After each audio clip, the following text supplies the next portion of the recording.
أعوذ بالله من الشيطان الرجيم. بسم الله الرحمن الرحيم.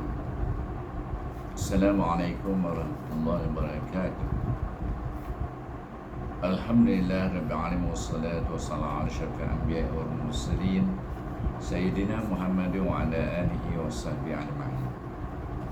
Hari ini saya ingin menyampaikan ilmu berkaitan dengan fiqh ataupun fiqh yang berkaitan dengan amalan siwak. Maksud siwak di sini ialah bahasa kita biasa, iaitu gosok gigi atau membersihkan gigi. Baik. Siwak ini disunatkan pada setiap keadaan. Dan apabila dikatakan sunat pada setiap keadaan, iaitu sama ada pagi, tengah hari, petang atau malam ataupun sebelum tidur. Dan kecuali setelah matahari tergelincir bagi orang yang berpuasa. Ada pendapat mengatakan bahawa apabila bersiwak atau menggosok gigi selepas tergelincirnya matahari bagi orang yang berpuasa, maka ia adalah dimakruhkan. Siwak lebih disunatkan dilakukan pada 3 keadaan. Pertama, pada saat bau mulut berubah sebab lama kita diam, lama makan, misalnya kita makan pagi sampai tengah hari, kita belum makan apa-apa lagi dan keadaan mulut kita akan berubah baunya ataupun boleh mengganggu baunya pada orang yang berduduk sebelahan dengan kita. Kedua, pada saat bangun dari tidur. Dan ini dah tentulah lama kita tidur, kurang-kurang pun 2-3 jam paling kurang pun. Selalunya kita tidur 5 jam, 6 jam. Ada orang yang tidur sampai 8 jam dan tentulah bau mulut itu berubah. Maka sebab itu disunatkan menggosok gigi atau bersiwak pada waktu bangun dari tidur. Dan yang ketiga, pada saat akan mengerjakan solat. Iaitu ini kita bagi orang yang solat, iaitu sekurang-kurang 5 waktu. Maknanya kalau disunatkan bersiwak sebelum solat, berarti kita bersiwak kurang-kurangnya 5 kali sebelum solat, termasuk solat sunat. Baik. Dalam hal bersiwak ni, secara mutlak hukum siwak adalah sunnah berdasarkan kepada sabda baginda Rasulullah SAW yang berikut, yang maksudnya siwak boleh mensucikan mulut dan diredai perbuatan itu oleh Allah SWT.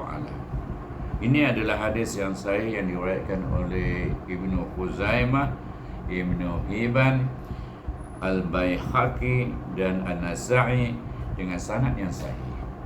Berikutnya kita perhatikan ada soalan. Adakah bersiwak setelah matahari tergelincir dimakruhkan bagi orang yang sedang berpuasa, seperti yang saya bacakan pada mula-mulanya? Dalam hal ini ada perbezaan pendapat. Pendapat yang rajih menurut Imam Rafi'i dan juga disebut dalam kitab Al-Rawdah adalah dimakruhkan. Hal ini kerana ada hadis Nabi SAW yang menyatakan sesungguhnya bau mulut orang yang berpuasa di sisi Allah itu lebih wangi daripada bau minyak misik ataupun bau minyak wangi ataupun bau kasturi. Dalam satu riwayat disebut pada hari kiamat. Ada juga tambahannya, iaitu pada hari kiamat besok mulut orang yang berpuasa itu akan berbau seperti bau minyak misik, minyak wangi ataupun bau kasturi. Jadi hukum makruh tersebut ditetapkan pada waktu setelah matahari tergelincir, kerana baunya di syurga esok lebih wangi. Maka para ulama menetapkan bahawa hukum makruh, iaitu menggosok gigi selepas tergelincir matahari bagi orang yang berpuasa. Hukum makruh tersebut ditetapkan pada waktu setelah matahari tergelincir. Ini kerana perubahan bau mulut sebab puasa pada waktu itu terlihat jelas. Jika bau mulut berubah kerana sebab lain seperti kerana tidur atau yang lain, lalu ia bersiwak untuk menghilangkan bau tersebut, maka hukumnya tidak makruh. Saya kata orang yang berpuasa selepas tergelincir matahari dia tidur, kemudian sedar bangun tidur, kalau dia gosok gigi sebab bangun tidur, maka ada setengah ulama mengatakan ia hukumnya tidak makruh. Dikatakan oleh sebahagian ulama, bagi orang yang berpuasa tidak dimakruhkan bersiwak secara mutlak. Secara mutlak tidak dimakruhkan. Pendapat ini dikuati oleh imam tiga, iaitu Imam Hanafi, Maliki dan Maliki. Dan diunggulkan oleh Imam Nawawi dalam Syarah Al-Muhazzab. Qadi Husin pula berkata, ini pendapat Qadi Husin, dimakruhkan bersiwak pada saat puasa wajib saja, manakala puasa sunat tidak dimakruhkan, kerana dikhawatir riak. Itu pendapat Qadi Husin. Adapun perkataan pengarang kitab ini, ya, kitab Kifayah Al-Akhyar ini, iaitu bagi orang yang berpuasa, menunjukkan bahawa hukum makruh tersebut akan hilang sebab matahari terbenam. Baik. Dalam hal ini diperbincangkan, iaitu menentukan makruhnya sampai bila, iaitu daripada tergelincir matahari sehingga orang itu berbuka puasa. Kerana berbuka puasa waktu matahari terbenamnya matahari, baru kita boleh berbuka puasa. Dan pada masa itu juga hukum makruh itu terangkat. Ini adalah pendapat yang benar yang disebut dalam Syarah Al-Muhazzab. Dikatakan hukum makruh tetap berlaku hingga orang yang berpuasa berbuka. Wallahu a'lam. Baik. Bersiwak semakin kuat hukum sunnahnya jika ia dilakukan pada beberapa keadaan. Di antara keadaan tersebut adalah ketika bau mulut berubah sebab lama diam, atau sebab tidak makan, atau sebab yang lain. Di antara sebab bau mulut berubah adalah memakan makanan yang memiliki bau yang tidak sedap.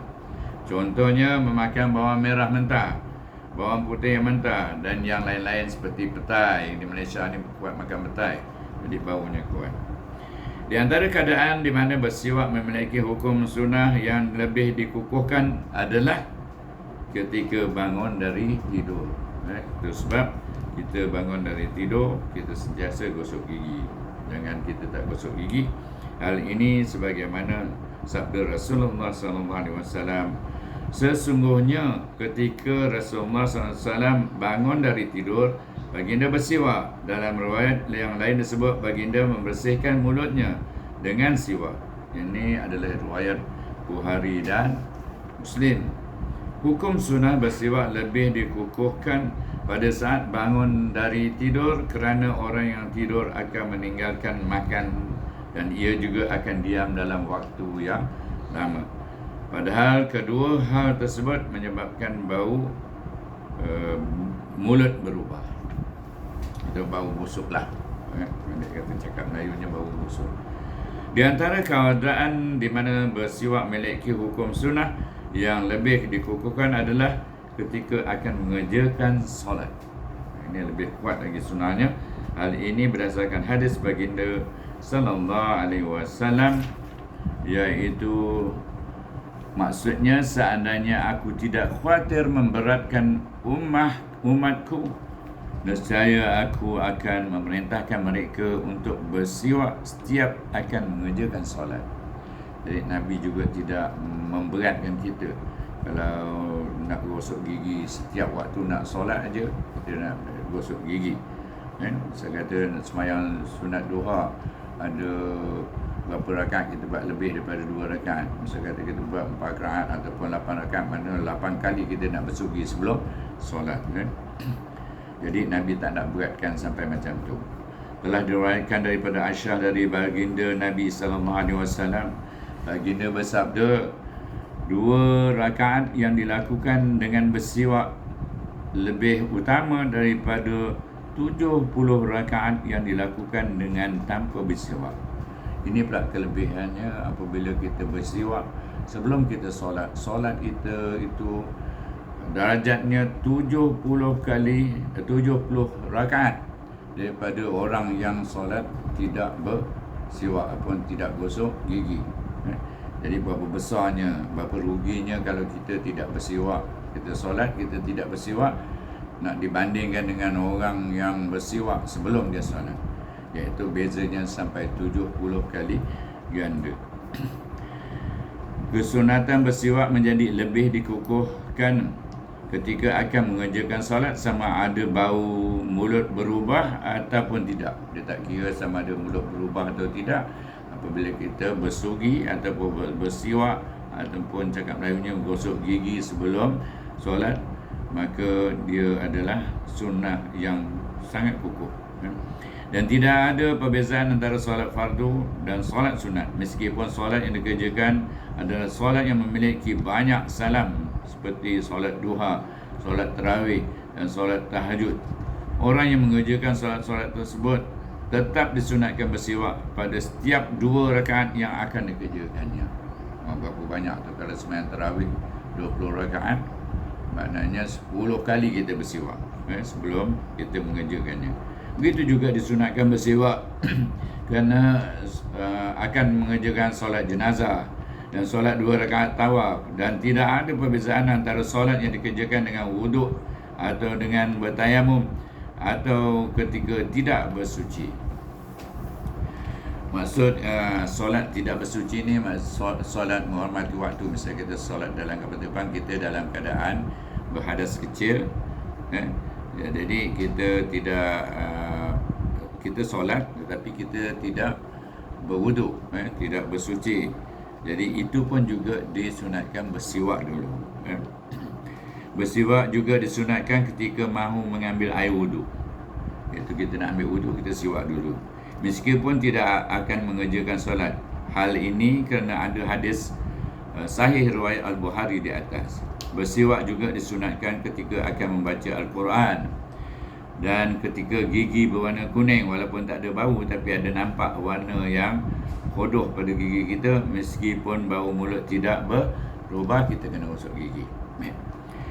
Ketahuilah bahawa kesunatan bersiwak dapat diperoleh dengan kain atau dengan sesuatu yang kasar yang boleh menghilangkan bau. Bersiwak dengan menggunakan kayu lebih baik, dan dengan kayu arak lebih utama. Dengan kayu, tak kira kayu apa, asalkan dia lembut boleh dibuat gosok gigi, maka kita boleh gunakan.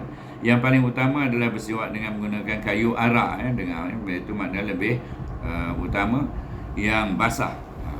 Menggunakan kayu arak yang basah tu lebih baik daripada kayu arak yang kering. Disunatkan membasuh sesuatu yang digunakan untuk bersiwak kerana untuk bersiwak yang kedua kalinya. Dan ingat, apabila kita bersiwak, jangan kita terus masuk poket je, kena cuci dulu baru boleh simpan, dan digunakan untuk bersiwak kali kedua. Maksudnya, jika seorang bersiwak dengan menggunakan jari orang lain yang kasar, maka ia mendapat kesunatan. Pendapat ini dikatakan dalam syarah Al-Muhazzab. Boleh juga orang lain gosok gigi kita guna tangan dia. Baik. Adapun bersiwak dengan menggunakan jarinya sendiri, maka ada khilaf di antara para ulama. Pendapat yang rajih dalam kitab Ar-Rawdah tidak mencukupi, iaitu tidak mencukupi dengan gosok dengan jari sendiri saja. Manakala pendapat yang rajih dalam syarah Al-Muhazzab adalah mencukupi. Itu kalau dalam kitab Rawdah tak mencukupi, baik, tetapi dalam kitab Muhazzab dan tentu Al-Karang Imam Nawawi, pendapat yang terakhir ini ditetapkan oleh Qadhi Husain Al-Mahamili, Al-Baghawi dan Abu Hamid Al-Ghazali, dan merupakan pendapat yang dipilih oleh Ar-Rawiyani dalam kitab Al-Bahr. Dan tidak ada masalah bersiwak dengan menggunakan siwak orang lain, dengan syarat orang itu membenarkan kita menggunakan siwaknya. Disunatkan bersiwak dengan tangan kanan dan dimulakan dari sisi kanan dari mulutnya. Hendaklah orang yang bersiwak itu memutar alat siwaknya yang digunakan bersiwak ke arah atau tenggorokan dengan putaran yang lembut, lalu menyela-nyela gigi gerahamnya. Hendaklah orang yang bersiwak berniat melakukan kesunatan. Bersiwak juga disunatkan ketika akan memasuki rumah dan juga ketika akan tidur. Wallahu a'lam. Baik, satu perkara lagi yang kita kena ketahui bahawa kita bersiwak itu adalah sunnah. Selalu kita bangun tidur, kita gosok gigi saja tak ada, kita tak ada ingat yang bahawa kita itu sudah melakukan suruhan Nabi Muhammad sallallahu alaihi wasallam, iaitu sunnah Rasulullah sallallahu alaihi wasallam. Jadi mulai hari ini kita kena ingatlah apabila kita bangun tidur, gosok gigi, ia adalah kita lakukan kerana sunnah Rasulullah sallallahu alaihi wasallam supaya kita mendapat syafaatnya. Dan pertama kali kita selalu pegang berus gigi, kita pun belah tangan kanan dan kita akan gosok gigi jolok sebelah kiri. Tetapi sebenarnya kita kena mulakan gosok gigi di sebelah kanan, kemudian disela-selakan pada geraham kita. Wallahu a'lam. Dengan ini saya akhiri penjelasan ataupun bacaan kitab ini tentang hukum siwak, iaitu sunnah siwak, dan mudah-mudahan tuan-tuan semua dapat mengubah cara kita bersiwak, dan juga kita menyadari bahawa yang kita lakukan itu adalah sunnah Rasulullah SAW. Kita gosok gigi itu adalah sunnah Rasulullah SAW, terutama masa kita bangun tidur, dan kalau boleh setiap waktu kita nak solat kita gosok gigi. Wallahu a'lam. Assalamualaikum warahmatullahi wabarakatuh.